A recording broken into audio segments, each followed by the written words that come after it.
Pemirsa, kita lanjutkan diskusi kita. Pada tadi kita intinya begini, Mas.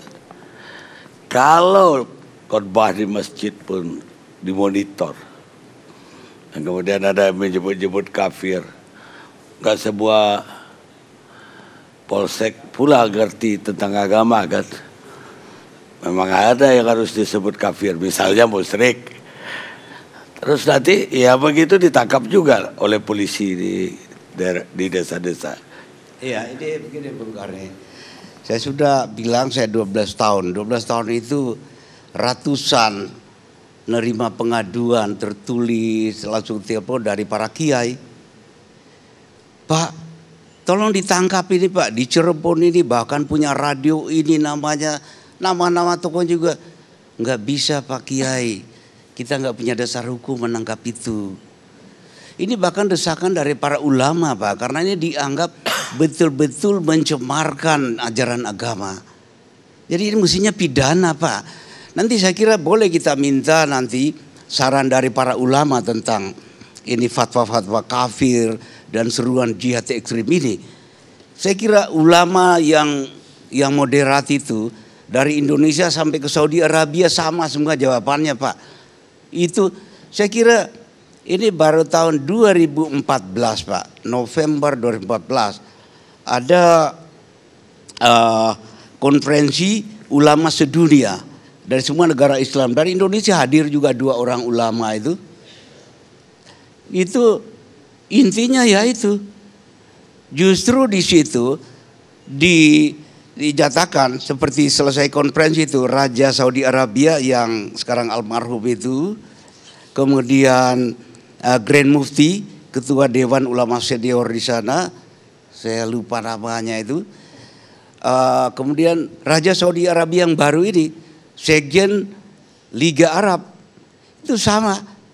Ini teroris radikal atas nama Islam, Al-Qaeda, ISIS dan sebagainya, musuh Islam nomor 1. Dan ini adalah kejahatan perang, kejahatan kemanusiaan yang harus diberantas. Ini jelas Pak, kalau masalah ini. Saya kira itu tidak perlu khawatir. Kalau kita biarkan terus ada kekhawatiran begitu, ya seterusnya kita akan begini Pak. Ini sangat berbahaya. Kemudian tadi, kalau undang-undang yang keras, itu seperti pengalaman masa lalu. Yang salah kan bukan undang-undangnya Pak. Undang-undang dibikin oleh rakyat kan. Yang salah itu adalah para pelaksana di lapangan yang mengayunkan secara salah kewenangan itu. Ini berikan undang-undang. Ya kita tahu dulu zaman otoriter. Kita tahu dulu orang-orang seperti ini digaruk saja, ditangkap, kirim pulau buru, tidak ada urusan pengadilan kan. Selesai. Kalau sekarang kan nggak mungkin kita melakukan itu. Pelaksana di lapangan sangat sadar HAM sekarang. Banyak yang pengalaman, banyak yang trauma.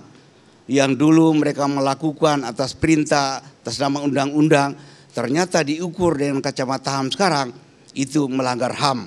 Saya kira sudah banyak Pak itu belajar. Tidak usah diragukan. Nah, berikutnya Pak, kalau tadi itu awal. Katakanlah sebagai menurut saya itu inisiator. Ini harus kena. Inilah ini namanya otaknya itu ya dari situ. Orang-orang yang disuruh itu yang pelaksana yang bom bunuh diri di lapangan. Menurut saya itu sebetulnya korban itu. Korban tersesat, sesat pikir. Nah yang tanggung jawab ini yang menyesatkan itu. Inisiator ini. Ini yang harus dihukum berat. Kalau mereka itu kasihan itu Pak. Itu coba lihat seperti di Solo di mana pengitu Nurdin yang tertembak mati. Itu kan pakai tato semua itu. Itu mantan preman Pak. Yang malaki tempat-tempat hiburan malam segala macam. Udah bosan dia dikejar-kejar aparat, datang dia ngadap yang katanya Ustaz, saya ini gimana mau tobat? Oh sudah nggak ada jalan, tinggal satu, ikut kita. Sederhana itu, sederhana sekali Pak. Tidak perlu dia lewat pengajian yang rumit-rumit itu, sangat sederhana. Jadi begitu bahayanya fatwa-fatwa kafir, seruan jihad ekstrim. Yang kedua, berdasarkan itulah mereka melakukan persiapan-persiapan, mulai melatih, merekrut, ya sebagian sambil latihan ngerampok. 2012 kita sudah lihat Pak, dari Lampung, Jakarta, Banten, Jawa Barat, Jawa Tengah, ada 50 orang ditangkap, kelompok yang menamakan diri Mujahidin Indonesia Barat, yang notabene itu anak buahnya Abu Omar dari NII, bukan JIJAT, itu dia muncul. Itu merampok, dapat miliaran rupiah untuk membiayai pelatihan mereka di Poso. Karena memindahkan pusat pelatihan di Aceh sudah digerebek, mereka akan pindah ke sana, akan dijadikan Koida Aminah itu. Ya, perampokan toko emas, perampokan kantor pos, perampokan. Konkretnya apa yang ingin diubah oleh pemerintah sekarang? Mengalir dari tadi, inisiatif pertama itu mengkafir-kafirkan, menyerukan jihad yang ekstrim itu membunuh dan lain sebagainya.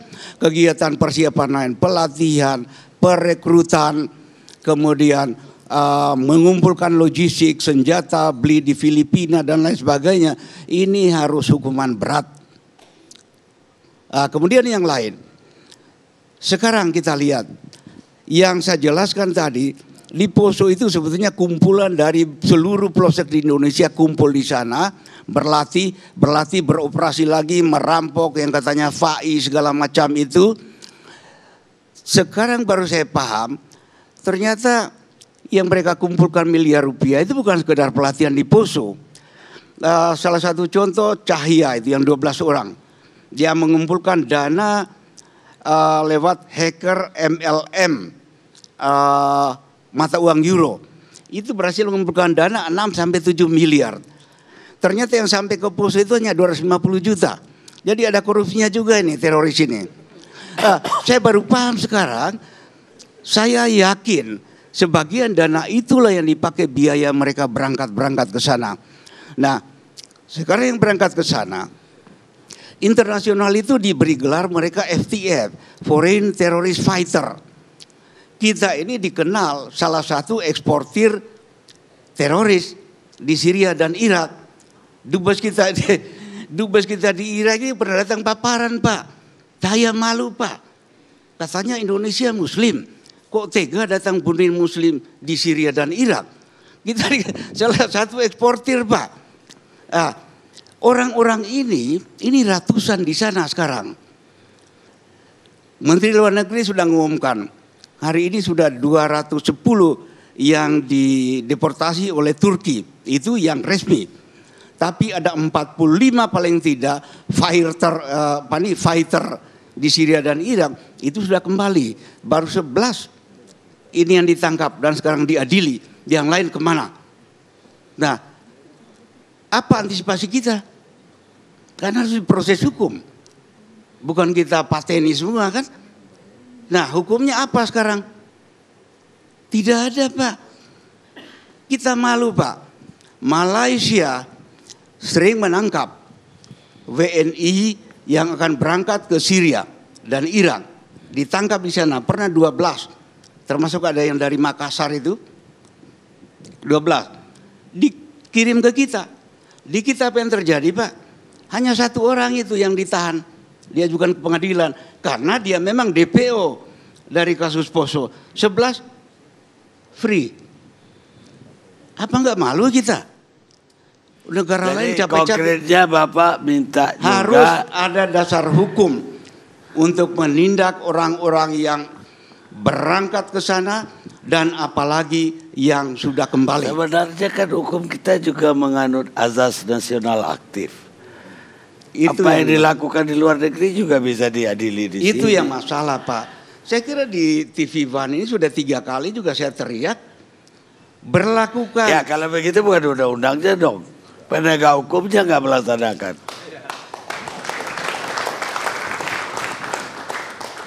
Betul Pak. Penegak hukum gampang. Karena undang-undang itu tidak jelas. Sebagai contoh Pak. Ini contoh konkret dan baru. Undang-undang Kewarganegaraan pasal 23 huruf F. Isinya WNI kehilangan kewarganegaraan bila yang bersangkutan secara sukarela berjanji atau bersumpah dengan negara lain atau bagian negara lain. Saya komplain itu ke Kumham, Pak, tolong terapkan ini. Saya dapat jawaban bahkan tertulis. Belum bisa kita terapkan dengan alasan katanya ISIS itu bukan negara. Saya berdebat, Pak. Loh, saya tidak bilang ISIS negara. Bagian. Siapa bilang ISIS itu bukan bagian dari Irak? Menguasai wilayah sepertiga dari Irak dan Syria.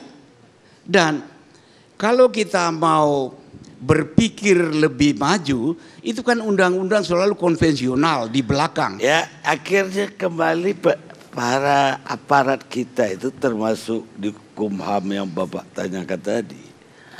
Baca aja itu huruf per huruf. Tidak memori patuliting dari undang-undang tersebut. Kira-kira. Tapi begini lagi Pak, ada lagi. Apa maksud undang-undang ini kan? Ya, sekarang yang ke sana.